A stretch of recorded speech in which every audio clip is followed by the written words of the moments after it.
Oi, pessoal, bom dia, boa tarde, boa noite. Bom dia para quem é do dia, boa noite para quem é da noite. Estamos aqui com a segunda temporada do podcast Loucos por Arquitetura, dessa vez gravada in loco aqui diretamente da Expo Revestir, com plateia, muito legal, uma experiência nova, gravar uma temporada com plateia e com uma casa super cheia. Esgotaram os fones, um sucesso total, esses meninos do Super Limão. Loucos por Arquitetura é o nosso podcast da revista Projeto que fala sobre o início, fala sobre a paixão, fala sobre o quanto esses profissionais que a gente vem gravando são apaixonados por arquitetura. Então, Super Limão, texto da minha querida Evelise Grunow, que está substituindo Baba Vaccaro. Olha a responsabilidade aqui como co-host, co-apresentadora do podcast. Em algum momento a Baba volta também, porque foi uma delícia gravar a primeira temporada junto com a Baba Vaccaro.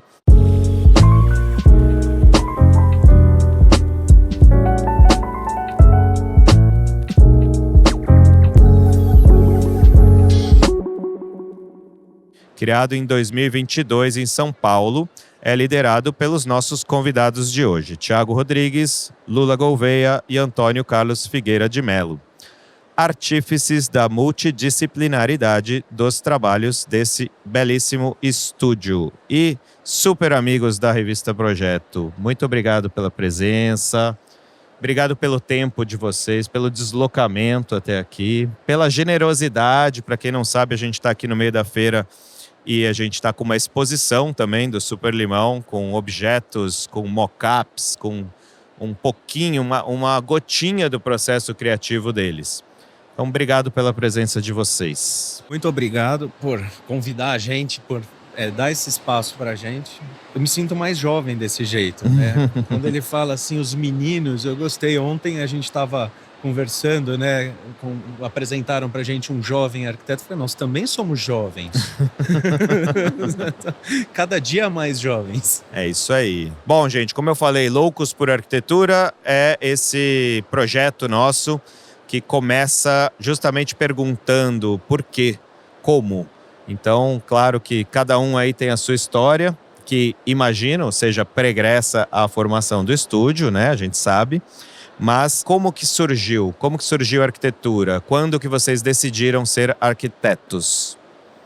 Começar com o Thiago, que foi o primeiro a se formar aí em arquitetura, né? Eu formei em 2001 na FAP, mas sempre quis fazer arquitetura. Eu tinha um amigo da família arquiteto, a casa que eu morava era projeto dele. Foi meu primeiro estágio, Edson Antunes Arquitetura. Opa! E a gente convivia muito com amigos e tios que tinham projetado a casa de algumas pessoas ali, tinham coisas interessantíssimas assim na casa. Até hoje eu acho que era ousado para a época ali, isso faz 40 anos. Quando eu nasci, meus pais reformaram a casa que a gente morava e a gente morou alguns meses num apartamento que obviamente eu não me lembro, mas quando eu tinha 1 ano eu já fui para essa casa. E aí eu acho que uma coisa meio natural minha ali de me interessar por montar pequenas coisas, brinquedo, Lego, modelismo, colar o dedo, pintar coisa, botar fogo. Isso foi evoluindo e aí, enfim, acho que eu não tinha dúvida. Na hora de fazer o vestibular ali, eu quase fui para publicidade, mas não, foi arquitetura mesmo. Por pouco perdemos um grande arquiteto, é isso? Mas eu acho que eu teria feito arquitetura, enfim, ou design, alguma coisa assim, mesmo depois de publicidade também. Então, a sua primeira vivência arquitetônica era a sua própria casa, é isso? Com certeza. Dali e dessa presença constante de um arquiteto dentro de casa, isso fez com que você não tivesse dúvidas? E tem soluções até hoje nesse espaço ali que eu cresci que eu acho que foram muito marcantes ali, de textura, de iluminação, de soluções, bancadas de concreto. Era um projeto muito bacana de uma casinha pequenininha aqui em São Paulo, Planalto Paulista. Boa. E o seu Lula Gouveia? Bom, a minha é uma história meio parecida e eu acho que eu nasci na casa também, né? Eu Meu pai, engenheiro, veio de uma família que praticamente todo homem é engenheiro. E minha mãe, artista plástica, dava história da arte. Então, eu cresci brincando na oficina do meu pai com minha mãe, fazendo explosão. Eu lembro que eu brincava no torno, com tipo 6 anos, aquela maluquice. Então, primeiro eu fiz engenharia, né? Eu sou engenheiro civil, formado, e achava que era isso, mas eu sempre gostei da criatividade ali. Por favor, eu lembro que eu trabalhava com fundação, fazia parede diafragma. Então você tinha horas de pique e horas que você ficava esperando chegar o concreto. Eu lembro que um dos últimos projetos que eu estava na engenharia ainda era um prédio do Rui Otaki na Verbo Divino. Falei, cara, construir é legal, mas projetar deve ser mais legal ainda, né? E aí nessa eu encarei mais 5 anos, me formei. E nesses caminhos a gente foi se encontrando e o escritório não deixa de ser uma evolução do que já fazia na infância, né? Legal, já vamos falar da formação do escritório. Por enquanto é aí, cada um.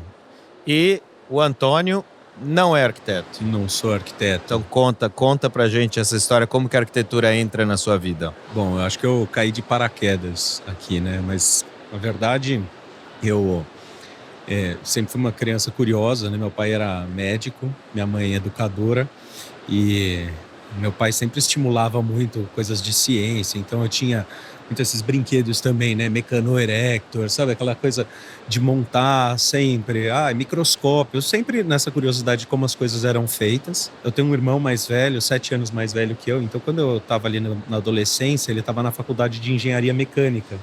E ele ficava fazendo, os projetos na época eram todos com nanquim.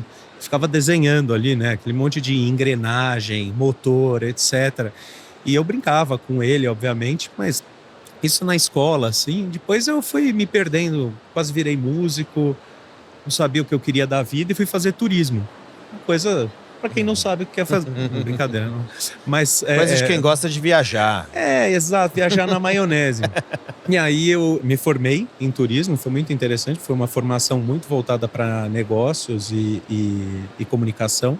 E depois eu me pós-graduei em marketing, ambos na Casper Libero. Uma E daí para arquitetura, encontrou 2 viajandões e como você já estava no turismo, Eram falou, os não, jogos de construir, eu Os acho. jovens. Na verdade, eu acho que assim, a gente teve uma super história, assim, mas eu acho que eu e o Lula, a gente era amigo, o Lula, o Thiago eram amigos, a gente foi se conhecendo, todo mundo.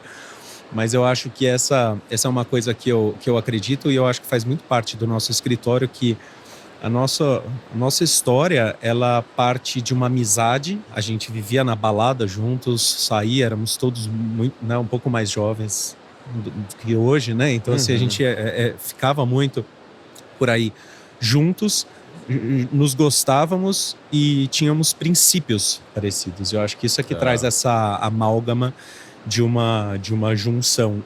Eu cheguei de curioso. Quando eu cheguei na arquitetura, eu cheguei de curioso. O Superlimão até nem estava fazendo ainda. Naquele momento não tinha projeto de arquitetura, era design de produto naquele momento. Então vou aproveitar esse gancho aí, já contem também essa história, né? Esse encontro, entendi que vocês eram amigos e tudo mais. Da onde que vem a sociedade, enfim, como que se forma o Superlimão? E claro, pessoal, para quem não sabe, a gente vai perguntar por que Superlimão. Em algum momento, calma que a gente vai chegar lá. Mas como começou o escritório? Qual que é a origem?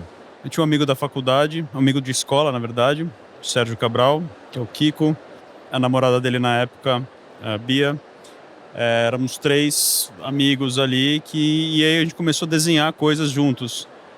Tinha uma demanda, ali surgiu uma pessoa que pediu um desenho de um banco para uma exposição em Campinas. A gente foi lá, desenhou, a gente inscreveu esse banco no Museu da Casa Brasileira. A gente ganhou uma menção honrosa.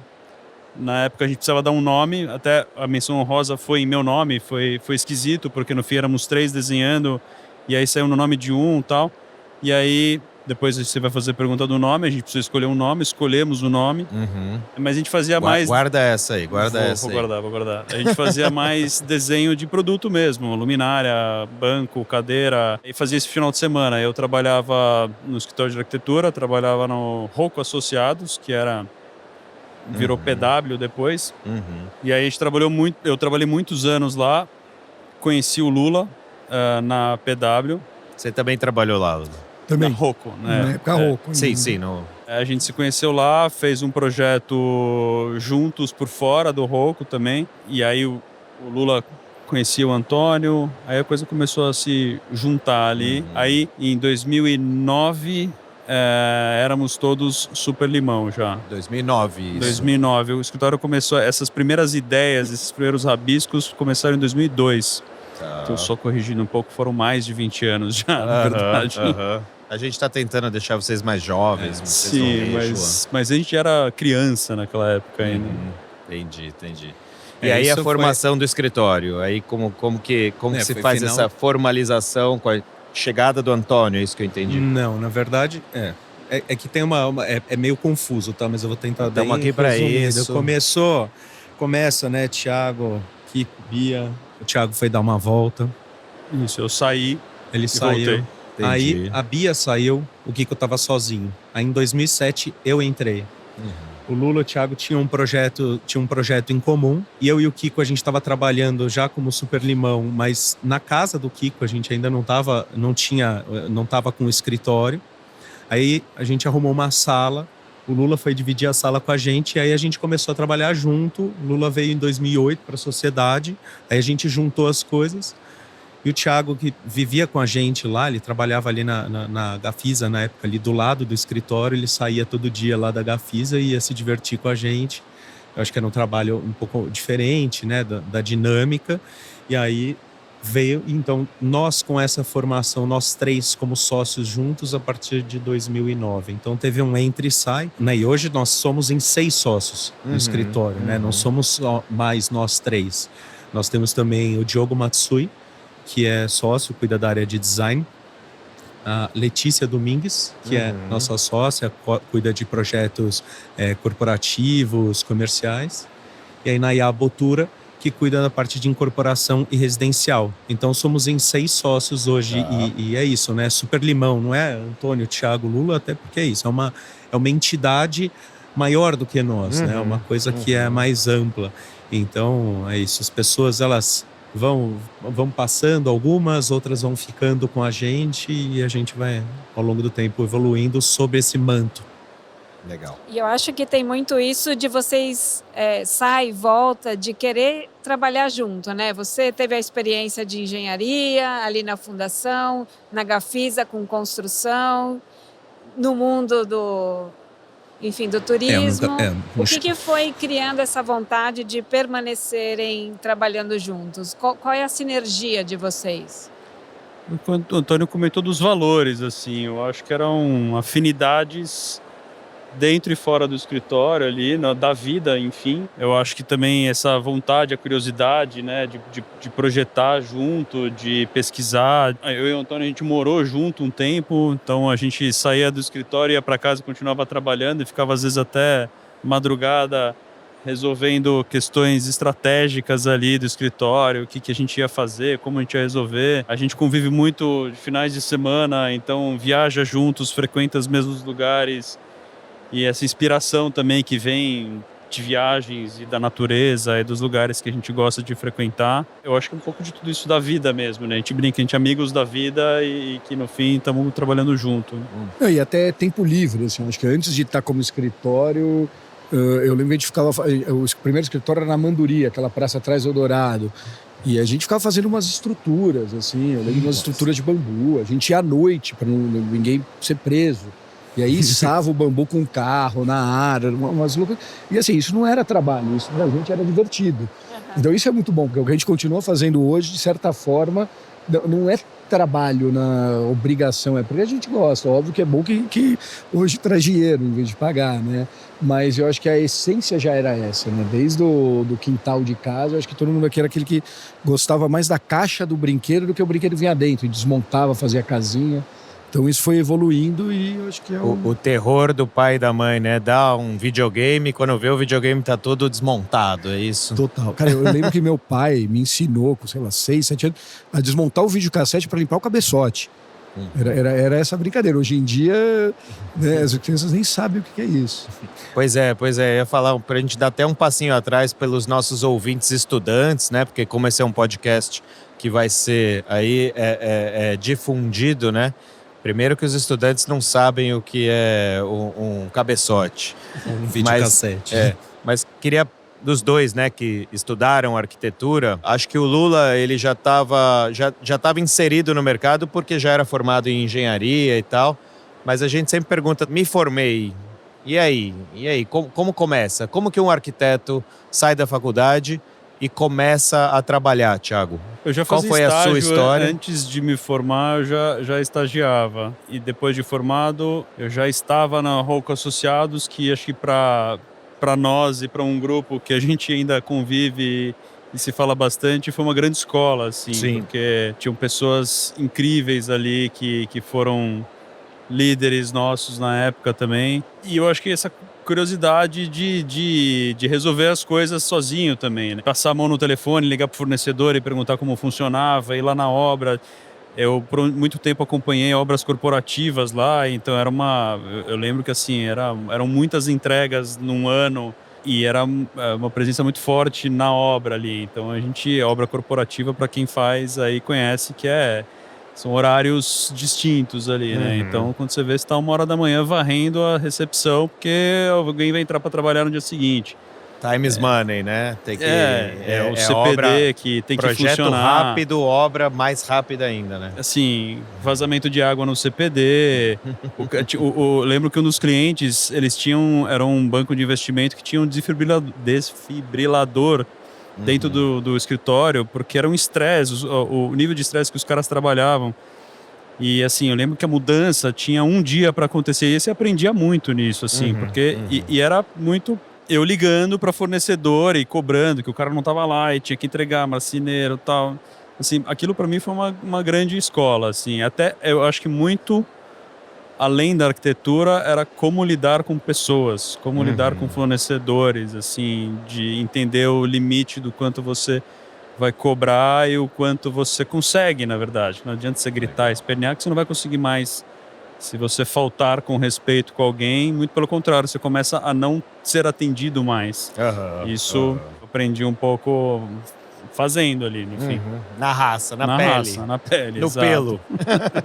Agora chegou o grande momento, gente. E aí, por que Super Limão, que é um nome peculiar, todo mundo deve ter uma super curiosidade. Eu já conheço a história e eu sei que a história é mais divertida ainda. Quando a gente começou o estúdio, né, não tinha esse nome, a gente não queria que fosse o nome de ninguém e foi uma escolha muito, muito bem sucedida ali, porque com essas saídas todas a coisa talvez tivesse se perdido ali, essa marca que a gente gosta tanto. E a gente fazia cadeiras de papelão, luminárias de plástico reciclado de uma extrusora que na época a gente trabalhava numa fábrica aqui perto, em São Bernardo do Campo. No fundo dessa fábrica tinha a oficina do escritório, que era onde a gente vinha de final de semana. Era uma fábrica de peças automotiva e eles tinham uma injetora de plástico enorme, assim, tamanho de uma sala, a injetora. E no final de semana, que era quando a gente tinha tempo para vir desenvolver as coisas e ficava brincando ali, ou finalizando peças que tinham sido encomendadas, né? O pessoal da fábrica estava limpando essas máquinas. Então eles abriam a máquina e giravam o canhão para fora da máquina e ficava cuspindo plástico no chão. E aí a gente fez uma linha de cadeiras que era esquisitíssima, né? Que é a linha Borra, que inclusive a gente ganhou uma menção honrosa no Móvel Sul, em 2004. Mas as pessoas estranhavam o que a gente fazia de início. E depois elas passavam a entender o conceito, conheciam a gente, entendiam o trabalho que a gente estava desenvolvendo. Quando a gente tinha que escolher o nome do estúdio, a gente foi viajar uma vez e levou um saco de bala, aquela bala Super Lemon, que é uma bala japonesa, que é super azeda. E a primeira reação é você querer cuspir a bala. Então as pessoas não entendiam o que a gente estava fazendo, elas não gostavam do produto que a gente tinha num primeiro momento ali, mas depois a gente ia ficando doce ali, que essa bala fica doce e criou essa relação com a bala. Obviamente a gente não queria que o nome fosse em inglês, Super Lemon, então a gente colocou Super Limão, era bem estranho mesmo, tinha tio, era em português, então a gente gostava Super Limão. E foi assim, uma trajetória ali também do escritório, assim, as pessoas falam errado, falam, do Limão, você que é do... Verde Limão. Mas é no bairro do Super Limão, Verde, Super Verde, Super Estúdio. Não, e já teve... Mas marcou, assim. E teve umas fases, né? Super Limão tudo junto, Sim. com as duas Sim. iniciais em maiúscula, não maiúscula. É que A se gente já percebe- tomou umas broncas. Você percebe que a gente gosta de causar, né? É. Sempre. Agora Eu- mudou. Agora é tudo junto, agora é só inicial maiúscula. Caixa alta, caixa baixa. É. Pra ver se vocês estão Como vendo. que é hoje? Hoje é Super Limão com só o S Super maiúsculo, Limão, tudo junto. É A gente isso aí. tinha um logo, né, que a Bia, que foi uma das que começou o estúdio, ela criou a marca, que era um limãozinho ali, era o nosso cartão, era esse limãozinho. A gente tinha muito orgulho dele quando a gente tirava, era super complicado de fazer, tinha faca, tinha laminação, mas a gente gostava muito de apresentar o cartão, assim, as pessoas olhavam, achavam legal o Super Limão e tal. Mas aí a gente, depois de um tempo, tirou esse cartão e ficou só com o nome, assim, que o nome era muito forte, o nome virou, enfim, acabou marcando bastante. A gente achou que a gente podia aposentar o logo ali e deixar só o nome. Uma Super Limão. tipografia. Né? E de alguma forma é uma super marca, né? Porque hoje em dia, depois, né, de tanto tempo consolidado, Super Limão, virou a identidade de vocês e acho que dentro dessa inventividade que vocês sempre tiveram de berço aí, né? Sim, e muita consistência, eu acho, sabe? Eu outro dia isso, mostrei pra eles, eu fiz uma busca no Google, né? A Super Limão. E você põe imagens e você vai passando projetos assim, sem fim. Né? Então, assim, é muito tempo fazendo, eu acho que esse trabalho de consistência e comunicando ele de maneira adequada também, né? Enfim, fazendo o melhor possível em relação a fazer com que esse trabalho chegue nas pessoas também. Eu acho que essa consistência traz esse Essa é boa, reconhecimento vocês nem também. sabiam que ia ter esse lance de algoritmo, de busca, mas hoje Imagina. você mete o Super Limão lá, não tem outro resultado senão vocês, né? Tem alguns que botam lá uns patrocinados, né? Sim, né? Tirando os patrocinados, que chegam umas concorrências ali antes, né? Tem uns wannabe também, assim, mas tá tudo certo, é isso. A gente, há muitos anos atrás, a gente achou uma cadeira nossa que estava sendo copiada na China. Olha Isso só. em 2010. Já tinha um produto nosso sendo copiado na China. E a gente tava mostrando para todo mundo. Falando, olha que animal, estão copiando a gente na China. Porra. Assim, sabe? Um misto de orgulho e resignação, né? Não há o que fazer, né? Só se orgulhar, só comemora isso, porque não tem o que Faz fazer. novo. Cópia tem um monte. Não, e até na China tem uma história engraçada. A gente foi há 2 anos, né? Agora. A gente foi para um prêmio, foi muito legal. E Super Limão, na China, a pronúncia é super gentil. Olha. Super atencioso. E aí os chineses falavam, vocês pensaram nisso? A gente não conseguia mentir, falar pensamos. Mas é até isso, a gente fala que dá umas sortes ali, as coisas se alinham, né? Então os chineses conseguiam falar Super Limão. O que é super difícil, falavam Super Limão direitinho. Muito melhor, às vezes, do que é super gentil. Super gentil, super atencioso, prestativo. Vocês nasceram querendo ser super azedos e depois um pouco doces e vamos, mas aí lá, tá vendo? Na China já é o contrário. Já funcionou. Muito bom. Falando de prática, primeiros projetos, e aí? Super Limão tá formado, e aí quais foram os primeiros, né? Como é que vocês começam a trabalhar? Já falaram bastante de objetos e tal. Qual é o primeiro projeto, assim, que vocês falam, agora a gente tem um escritório, agora a gente está funcionando, agora vai. Eu acho que o primeiro, ele até IP. o IP, eu acho que ele até pré essa fase, porque já existia o Super Limão, eu e o Tia, a gente estava no Rocco, né? E aí apareceu ali uma concorrência num condomínio ali na Praia do Engenho, e a gente fez. E ganhou. Só que assim, a gente saía do escritório do Rocco e ia pro Super Limão fazer o projeto à noite. Né? E foi muito legal, ganhamos, ficamos todos felizes. Só que ninguém queria construir. Porque, assim, era um galpão, era a adequação do que era o galpão de obra, que tinha virado uma área de lazer bem mais ou menos. E, em vez de demolir, a gente já queria aproveitar tudo. Então, assim, a gente desconstruiu. A madeira que era boa virou estrutura do banco. A madeira que era ruim virou tapume. o tijolo, a telha virou agregado para a parede. E tudo isso, assim, porque a gente sabia que se a gente não fizesse isso, ia parar no meio do mato. Ainda há 20 anos ali, litoral norte, não tinha fiscalização nenhuma, né? E a gente já tinha uma proposta, é muito legal esse projeto, né? Ele tem toda uma cobertura para pegar vento e tal. Então esse foi o primeiro, a gente fez, né? Aí foi mais ou menos a transição. Depois, como ninguém queria construir... Já como Super Limão, a gente fez as luminárias. Eu fiz as luminárias com o Kiko, não era? No final, ninguém queria construir. E foi a hora que eu acabei saindo do Rocco para a gente botar de pé o projeto. E foi muito legal que a gente tocou o projeto e sobrou dinheiro. Isso é raro, hein? Aham. E aí eles contrataram a gente para fazer todo o mobiliário. Então a gente desenhou o mobiliário, também usando a sobra da madeira, desenhando as luminárias e tal. Então foi essa primeira transição ali. Aí depois... Isso numa época que não era o básico, né? Assim, os Nada. projetos começam do zero. Hoje já tem uma consciência mais estabelecida sobre o valor do reaproveitamento, mas era uma coisa intrínseca. Vocês estavam sempre atentos a isso. Super. Total, E era difícil, ecologia ainda. Ecologia. É difícil programar uma obra no início quando não tem essa mentalidade, né? Quem ia fazer a gestão do material? Vocês tinham que morar na obra. Mas esse foi um ponto bom, porque eu fui morar na praia. Né? Era bem isso, a gente já estava no Rocco naquele formato ali que eu já não estava me enquadrando muito bem no escritório, já tinha piração. Eu lembro que eles me zoavam, falavam que era Capitão Planeta e tal. E aí nessa hora eu falei, pô, daqui a pouco não tem lugar para mim. E aí apareceu a oportunidade de tocar a obra lá. Pô, vou tocar a obra, vou morar na praia. Paralelo ainda estava acontecendo o apartamento do Humberto Campana. E eu falei, bom, agora eu acho que está na hora de sair, né? Pô, vou fazer tudo isso. E aí foi o comecinho disso. Mas realmente não existia ainda o termo sustentabilidade. Já existia, mas ninguém falava. E o legal é que assim, a gente já tinha essa história toda, mas muito era porque a gente não queria ver aquele entulho parar no meio do mato, ver material bom.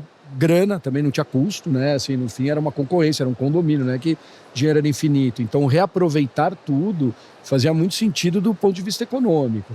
Do ponto de vista de obra, provavelmente demorou mais do que o outro projeto que demolia tudo, né? Mas suspeito, é um projeto muito legal, até hoje está lá, já tem mais de 20 anos. Quer dizer, tem criança que nasceu lá hoje já está grande, todo mundo gosta. E ele foi executado em 2008, esse projeto. Eu acho que é isso, né? Eu acho que ele teve esse início, por isso que ele chama IP, porque IP é primeiro em Tupi-Guarani. Então foi um nome que a gente até encontrou, porque ele chamava Projeto Engenho, enfim, em algum momento. E foi, eu acho que, né, quando a gente começa a trabalhar junto, porque é isso, eu já comecei a fazer as planilhas de obra na época. A gente tinha o design das luminárias, e a gente desenhou todas as luminárias, fez as luminárias, produziu na casa do pai do Kiko. Levamos para lá de caminhonete. Eram outros tempos. Eu acho que o começo, né, você perguntou um pouco, né, como que é. Eu acho que esse começo, acho que é como toda profissão, né? É ralando mesmo, né? Tem que fazer. E eu acho que a gente, durante muitos e muitos e muitos anos, a gente fazia as obras. A gente ia atrás, a gente vivia de motinho para cima e para baixo, né? Indo atrás em loja de construção e para botar em pé, para poder realizar, né, as coisas. Eu lembro a gente falando, pô, será que um dia a gente vai conseguir trabalhar com uma construtora legal? Será que algum dia a gente vai ter um cliente que banque, né, uma construtora, uma engenharia? Aí a gente começou a fazer o projeto da Marília, já, né? Em 2009 a gente começa a fazer esse projeto, que foi um projeto que ele demorou um tempo, que ele foi uma reconstrução, uma casa, né, um retrofit de uma casa com um aumento de área. Então era uma casa de 2 pavimentos que acabaram virando 5 no final, e ele ficou durante alguns anos sendo projetado e construído. E aí no meio do caminho a gente fez o Dui, que foi um restaurante que foi inaugurado em 2009, que foi um prêmio que a gente ganhou, foi o primeiro prêmio de arquitetura, que era o prêmio Casa Cláudia de arquitetura. Primeiro prêmio Casa Cláudia. Da Bel Coelho. Da Bel Coelho. Bacana. Melhor restaurante. Foi super legal. Aí a gente foi fazer, né, projeto da Firma Casa, que começou em 2010 e ficou pronto em 2011, que foi um projeto que a gente fez junto com os irmãos Campana. É legal, tem uma das peças aqui, né? Quem quiser ver, tem a história. A floreira ali da fachada. E tem mais de uma, né? Porque tem o Cobogó, porque em um dos projetos era para ser a fachada, era para ser inteira de Cobogó. E nós fomos, né, a gente falou, vamos fazer um Cobogó, então junto com os Campana, fomos lá para Recife, nós com o desenho, conhecemos o Francisco Brenan e fizemos o Cobogó dentro do Brenan, e ele tá aí. O protótipo dele tá aí. Mas foi muito importante pra gente, porque, enfim, os Campana já eram, enfim, um nome gigantesco na época, superstars, e a gente ficou conhecido. Isso foi muito legal. Então, aí a gente começou a fazer vários projetos de lojas, Fernando Jäger, Star Móveis, Carbono, fomos fazendo várias lojas. Aí a gente começou lojas, escritórios, continuamos fazendo restaurantes também. Aí no final de 2014, eu acho que teve uma outra virada, né, que eu falo no escritório, que a gente começou a atender o Google, que é um cliente super complexo, enfim, multinacional, de projeto com complexidade alta. E aí a gente, acho que teve uma evolução técnica no escritório também, não na técnica só projetual, mas na técnica de gestão de projeto, né, de desenvolvimento, de documentação, etc.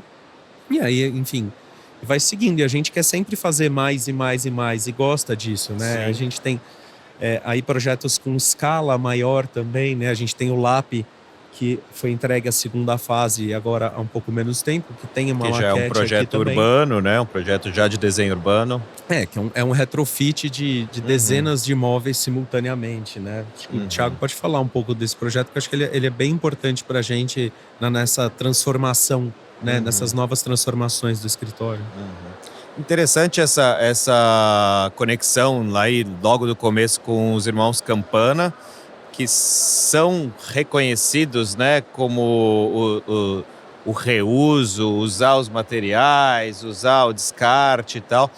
De alguma forma a gente percebe que cada vez menos os escritórios de arquitetura, né, atuais e tal almejam ter aquela coisa da assinatura, né?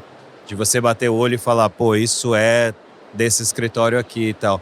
De alguma forma, pode-se considerar que a assinatura de vocês é essa, né? É a inventividade, é o reuso, é o descascar a parede, arqueologia do local para entender, é mais ou menos por aí, né? E aí, vocês chegam no LAPI, vamos seguir aí, né, na ideia. Thiago, fala um pouco sobre esse processo que também tem esse aspecto aí de descobrir o local, né? Literalmente. E se eu posso só agregar uma coisa antes, eu acho muito interessante essa trajetória, porque vocês sempre... Bom, falando sobre a decisão de ser arquiteto, a escolha, vocês falam sobre espaços, né? A vivência na infância. E a gente acompanhou no projeto, assim, já desde uma fase muito inicial, os restaurantes todos, onde vocês procuram incorporar no projeto arquitetônico elementos que despertem emotividade em quem usa aquele espaço.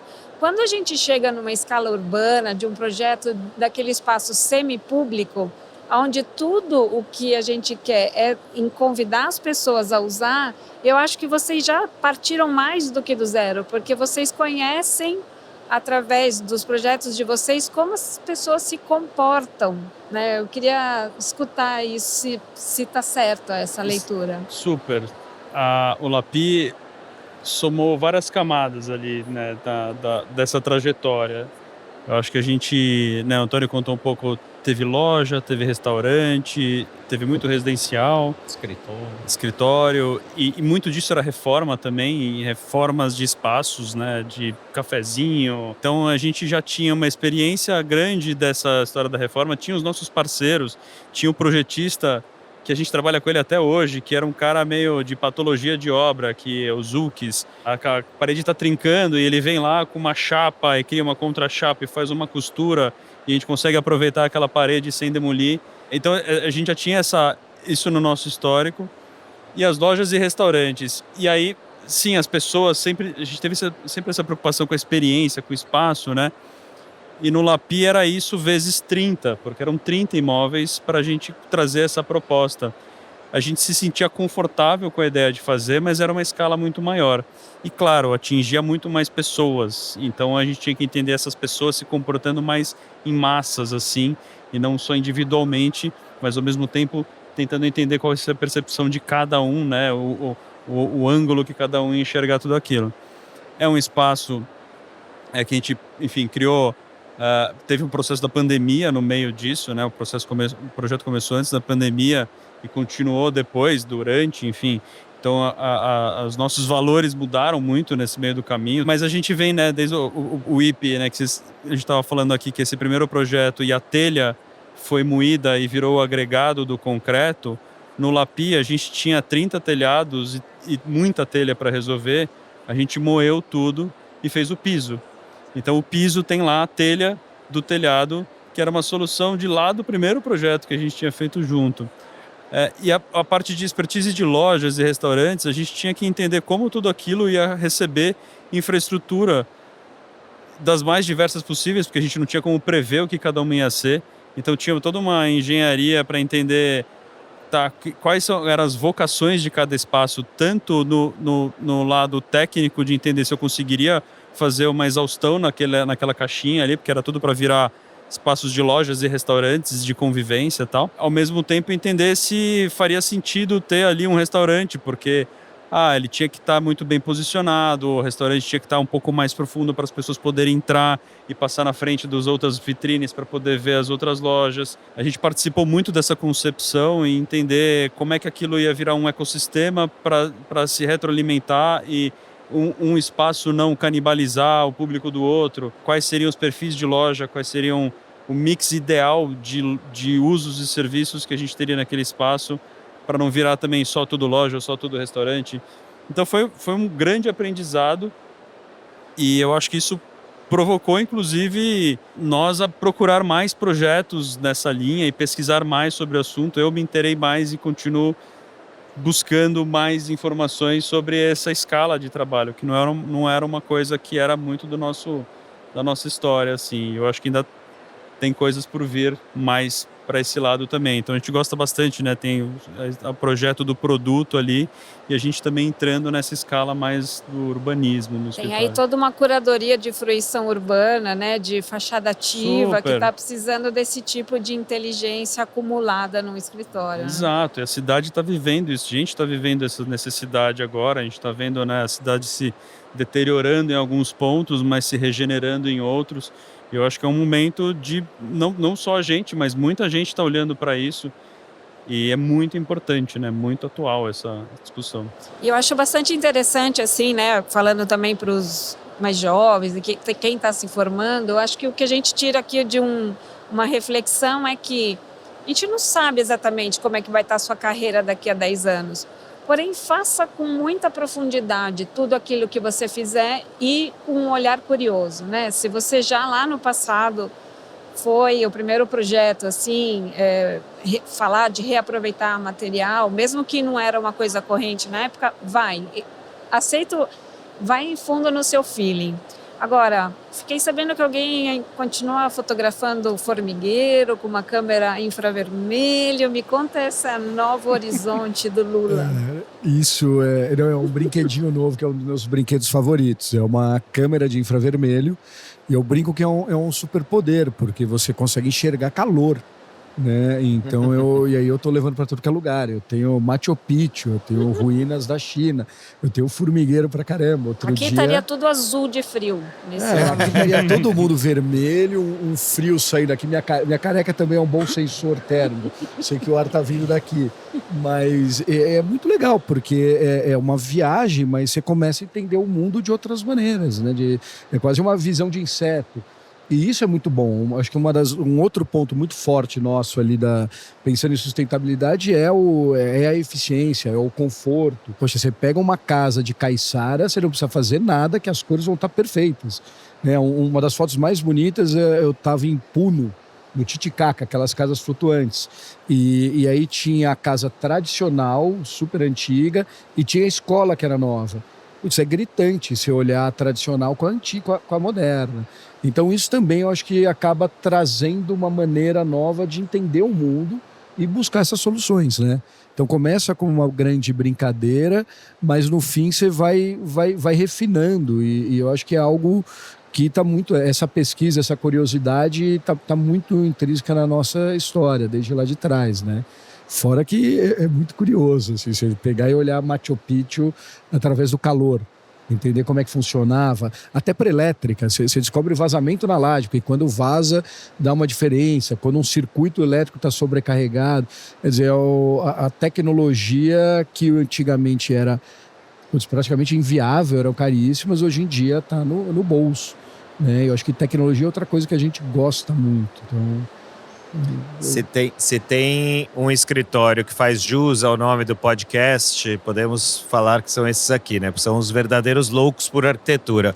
Não sei se vocês viram na exposição, mas vocês podem ver em várias fotos que tem por aí, as fotos de divulgação deles, que parece que eles estão numa oficina mecânica, numa coisa assim. Na verdade, esse é o escritório deles, né? Então já começa por aí, já sabe que eles não é exatamente um ateliê, né? É uma oficina, literalmente. Queria que vocês falassem um pouco sobre a experiência de ser projetistas de si mesmos, né? Que vocês recentemente trabalharam com um cliente muito ideal, que é vocês mesmos, né? Para quem não sabe, estamos falando da casa do Arco Arco SFX, que é o projeto aí do Lula e da Maíra Caiaba, que é a esposa do Lula, fotógrafa de arquitetura, super proeminente também aí no nosso mercado, super conhecida. E vocês experimentaram muito nesse projeto, né? E que acho que vocês levaram ao extremo essa experimentação, que é a do Super Limão, que é a do escritório de vocês. Conta um pouco sobre algumas características, como, por exemplo, produzir os próprios tijolos com a própria terra local. Conta um pouco sobre a experiência e conta também, já que estamos falando de loucos por arquitetura, e a ideia aqui é ser bem na curiosidade sobre os planos futuros, né? Tem uma tal de casa buraco, tá querendo fazer um cupinzeiro. Sim. Vamos lá, vamos. Então, é muito legal, é um projeto que nasceu na pandemia, né? E fica em São Francisco Xavier, no topo de uma montanha, né? Então começa que a dificuldade era chegar lá, né? Estrada, a gente tem que fazer estrada para chegar, elétrica, hidráulica e tudo. E entre uma das primeiras coisas que a gente foi fazer a fundação, eu lembro que o caminhão chegou, jogou o material na estrada, vem um segundo caminhão trucado, que é um caminhão mais forte, que sobe para levar o material. Aí eu olhei aqui e falei, cara, não dá. Era que nem quando a gente olhou lá, o Ípero, o engenheiro, falou, não dá para destruir isso aqui. E aí eu fiquei pensando, né, olhando a fundação, eu vi que a terra era muito boa. Falei, nosso material já está aqui, né? Terra é um material incrível. E aí nessa a gente percebeu que fazia muito mais sentido comprar uma máquina de fazer tijolo, que é uma coisa super simples, é uma prensa, e fazer o tijolo, fora que assim, o dinheiro foi para Lavras. A gente teve que capacitar o pessoal, porque era um boom, não tinha mão de obra. Então isso é muito legal, porque é o Dé, é o Vinícius, é o Geraldo, é a galera de Lavras, que depois eu vou contar uma história muito legal que vocês fizeram. Então, assim, o tijolo nasceu por ser a solução mais viável e mais legal. E isso é bacana. Não é que vamos fazer um projeto com carbono negativo. No final virou. Só demorou mais. Mas esse é o canteiro mais lindo. Tem as fotos da projeto que... Então, assim, nasceu em fazer tijolo. O segundo projeto é uma geodésica. Só que ela era na piramba, ela realmente é uma esfera, não é só o domo. Aí a gente tinha uma dificuldade, porque a gente fazia o tijolo e curava embaixo do telhado. Lá não tinha telhado nem área plana. A gente resolveu fazer a taipa. Não conhecia a taipa. Geraldo falou, meu primo de Minas sabe, porque meu avô fazia. O time deu um livro de terra, a gente ficou estudando, prototipando. Quer dizer, o que a gente fez no escritório, a gente fez lá. A diferença é que o canteiro é muito mais bonito. E aí começou essa paixão pela terra também. E a terceira casa, aí vai além. Aí vem um pouco também da câmera já mostrando. Poxa, por que se eu peguei terra e fiz virar tijolo, né? E empilhei. A segunda eu já fiz um tijolão. Por que eu estou fazendo tijolo? Se a terra é ótima ali. Então a próxima casa eu quero fazer cortes, né? A gente já fez alguns testes de estrutura, ângulo, e a casa vai ser praticamente enterrada com uma vista maravilhosa para a montanha. Então essa aí então, vai ser mais negativa ainda, né? E o bacana é que assim, ela é toda pensada em técnicas tradicionais, vernaculares, até porque a minha mão de obra, os primeiros ali, eles tinham 18 anos. Tinha o Vinícius que tinha 16 e falou, cara, você não pode, você tem que estudar. Mas ele acompanhava o pai, Porque o pai falou que ele vai trabalhar comigo, ele tem que começar a aprender. Então ele não podia pegar na massa, mas ele estava ali no dia a dia. E hoje ele... Pô, eu tô triste que ele resolveu entrar no exército, mas ele largou, ele era muito capacitado. Então essa história é muito legal. E o bacana de construir com essas técnicas, assim, primeiro que a casa arco, ela virou uma montanha. Agora que o telhado está coberto, você não vê mais ela, né? E aí eu acho que nessa história toda foi muito bacana que foi a capa da ESG, né? E eu lembro falando com o EV, assim...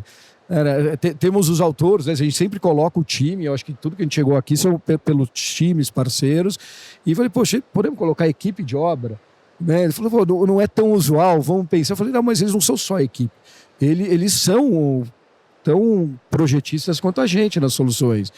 E um dos momentos mais emocionantes foi quando eles realmente receberam. Você me deu um monte de revista, né, Fê? E aí eu fui no fim do ano, levei e dei a revista para eles. Primeiro que eles não imaginavam um projeto sair em revista, sair na capa. A hora que eles abriram e viram o nome deles na revista, começaram a chorar. E aquilo é muito legal, porque assim, é o tipo de coisa que não custou nada pra gente, mas aquilo virou a carteira de trabalho dessa galera, né? Eles mostrarem que estão lá. Portfólio. Então, portfólio. Até carteira, porque é isso, os caras não têm carteira, como é que eles provam, né? Sim, então sim, isso foi muito bacana, assim. E embarcaram na aventura, foram descobrir com vocês. Super. Maíra quer me matar de vez em quando, porque pô, a casa tá há 4 anos para ficar pronta, mas agora tá. Agora tá. Né? Agora vai. Em breve. É o famoso falta entrar cozinha. A cozinha já tá, viu? O problema é parar de chover, porque essa época do ano tá complicado. Mas agora falta pouco. Essa foi uma capa do Super Limão. A gente tem a primeira capa que foi do escritório da Ideias Arvos. Vocês lembram qual foi a primeira publicação? Não necessariamente na Projeto, mas quando que vocês foram publicados a primeira vez? Eu lembro que a gente teve uma matéria que saiu uma foto de uma cadeira de papelão falando que era dos irmãos Campana. E aí era nossa, e aí a gente pediu uma errata, e aí numa negociação eu tinha um amigo jornalista e ele conseguiu uma matéria na Audi Magazine. E a primeira matéria sobre o Super Limão mesmo saiu nessa Audi Magazine. A gente tem no escritório. Pô, que maravilha, hein? Era para ser uma errata e virou uma matéria. Isso é que é influência. Conta uma coisa, a gente já está encaminhando aqui para o final. Loucos por arquitetura, vocês são nitidamente loucos por arquitetura. Quem inspira vocês? Quais são as referências? De onde que vocês beberam? Quais são as primeiras bebidas na fonte? E quem até hoje inspira vocês na profissão? Eu gosto muito do Lelé. Para mim, acho que é o arquiteto brasileiro que eu mais gosto. Freotto, Eduardo Longo. Buckminster. Eduardo Longo tem um quê aí, né? Tem. A bola, né? O cara tem uma esfera. Né? Então, eu acho que eu sempre gostei desses que estão nesse limiar ali da descoberta, da inovação. Boa. Acho que também a gente teve sempre muito, assim, não sei se vale a resposta, mas muita inspiração na cidade, na natureza, assim, até para não repetir os mesmos que eu também me inspiro aqui. Desde o início do escritório, a cidade era uma inspiração, o caos da cidade, as formas, tal. O nosso primeiro site do escritório, ele tinha várias capas de ilustração que a gente até usou nos cartazes que tem alguns expostos aqui depois. Essas ilustrações feitas por uma agência, a Laika, que era de uns amigos nossos. E tinham 3 páginas, né? Uma era a Manduri, que era o nosso escritório, então era uma vegetação, porque tinha a praça, todo o jardim paulistano ali. Uma outra página era a cidade, e aí a gente conseguia identificar alguns dos produtos que a gente estava fazendo nessas ilustrações, assim, nos prédios e tal. Então, sempre foi... A terceira capa era a indústria, que no fim nossa oficina era aqui em São Bernardo do Campo, que era mais uma zona mais industrial. Mas acho que somos todos paulistanos. O Antônio tem um pezinho em Minas aqui, aí ele fala um pouco disso. E aí a natureza em si, né, cada vez mais, eu acho. Antônio? Eu acho que o ser humano e o universo, para mim, tudo é inspiração, na verdade. Tudo pode ser inspiração. Não é só arquitetura, as relações humanas, como a gente lida com a vida e com o universo, é algo que inspira muito. Boa, legal. Indo para o final realmente agora... momento Revestir, momento do patrocinador. Essa segunda temporada é patrocinada pela Expo Revestir, pela Anfacer. A gente está gravando aqui em loco. A Expo Revestir tem esse nome, mas não é necessariamente uma feira só de revestimentos, né? Tem muita inspiração, cobogós, etc. Temos aqui a Feira House Decor anexa também. Falando de materiais, o que vocês enxergam como material do... Eu não gosto de falar muito de material do futuro, mas material do presente. Quais os materiais que deviam estar sendo mais utilizados? Para onde vocês olham mais quando a gente fala de material? De industrialização um pouco também, né? Tem essa ideia, essa dubiedade de a arquitetura tem que ser industrial ou não. Conta um pouco aí, fala sobre esse local que estamos aqui gravando. Um material que você falou, mas a gente fala muito que é do futuro e já está no presente, a gente já usa lã de pet. Cara, esse é sensacional, né? Tem vários formatos, provavelmente você vai ver como material acústico, mas o material tem uma performance tão incrível que a gente fez a fachada do Mac da Liberdade, que o protótipo está ali com lã de pet. Era um material indestrutível. Então, em vez de fazer garrafa d'água, vamos fazer fachada. É leve, não enferruja, é resistente. Eu acho que outra tendência muito legal, que a gente já falou, é a terra. Pô, a gente está vendo cada vez mais revestimentos de terra de verdade. A terra respira. A terra não precisa ser... né, pode ser queimado ou não, mas você tem N misturas. Então, eu acho que esses opostos são muito interessantes. Inclusive, a gente, na casa que a gente está fazendo a Bienal, a gente juntou os dois. A gente criou uma taipa leve, que é uma placa de lã de pet com um revestimento de terra. Então, ela continua respirando, ela tem uma função térmica e ela é leve pra caramba. Eu acho que essa junção de passado e futuro é muito legal. E juntar a terra com a lã de pet não torna a lã de pet um material que se não consiga reciclar, porque a gente consegue dissolver a terra. Depois. E não é que a gente está colando, juntando outra coisa, criando um material monstro ali que você não consegue depois também resolver ele. Então essa junção foi muito feliz aí também da lã de pet. E é fundamental pensar na gestão de resíduo, né? E se isso pudesse ser convertido numa escala industrial para alguma coisa que desempenha, golaço. Exato, são super materiais que estão aí. É. Seja porque a gente não sabe onde descartar, ou seja porque ele realmente está aqui. E todo o ciclo, né? Da coleta, Total. depois. A gente pensa muito também, né, não só na reciclagem, mas na reutilização. Mas eu acho que pensando em materiais, norma europeia, você já tem que ter o ciclo posterior, né? Eu Pra penso gente até ainda das não. pessoas que estão procurando uma atividade econômica, poder entrar nessa cadeia é Sim. fundamental. Cada vez mais a gente vê o pessoal trabalhando. E o material é lindo, né? Você tem o mais artesanal, você tem o mais industrial. E é o futuro. A gente vai fazer o quê? Vai ficar enterrando no lixão o resto da vida? Uma hora não tem mais, né? E são materiais de altíssima performance. Tem alguns materiais que a pureza do lixão está maior do que o que a gente tem hoje em dia, né? Está entrando na fase dos upcycles, né? Hoje em dia a reciclagem ainda piora, mas os novos materiais, eles é quase como se fosse filtrando cada vez que você recicla. Então isso vai mudar tudo. Qual a importância de um evento como esse que a gente está aqui hoje, de uma feira de materiais para vocês, enfim, para o mercado? É relevante? Qual a relevância de ter um evento que traga essas inspirações? A gente acaba colocando isso no nosso calendário, né? Sempre tem uma organização dos times para vir aqui, criar um certo rodízio e quem não consegue vir, quem vem leva a informação para o escritório lá. Eu acho que é onde surgem novidades, lançamentos, tendências. Acho que a gente tem que ter um cuidado também com os lançamentos, porque até as coleções que são lançadas aqui, como é que elas se perpetuam ali, que se a gente consegue especificar aquilo no primeiro momento, tem que esperar um pouco. Mas eu acho que, no fim, tem que acontecer. É a feira que movimenta o nosso mercado. No fim, essa e a FEICOM também, que a gente gosta bastante. A gente sempre gostou de ir em feiras até diferentes do circuito para entender outras coisas que a gente conseguiria agregar para o nosso dia a dia. Mas na rotina do dia a dia tem sido mais difícil também, né? Legal. E legal não só para vocês, né? Mas acho que para todo mundo entender o processo, né? Você falou de lançamentos e tal, legal, mas isso veio da onde? como que está sendo feito, é correto, né? Exato. Antigamente, legal, lindo, mas ninguém olhava para isso, né? E hoje é legal também ver de onde veio, né? Sim. De onde vieram esses materiais. Para onde vão? Para onde vamos, para onde iremos. Gente, muito obrigado por vocês estarem aqui com a gente. Obrigado por participarem aí dessa gravação. Em breve nas nossas plataformas digitais, Loucos por Arquitetura. Obrigado vocês por participarem, por estar com a gente. E é isso aí, vamos pros próximos. Obrigado, Boa, muito obrigado. obrigado. Palmas para os nossos queridos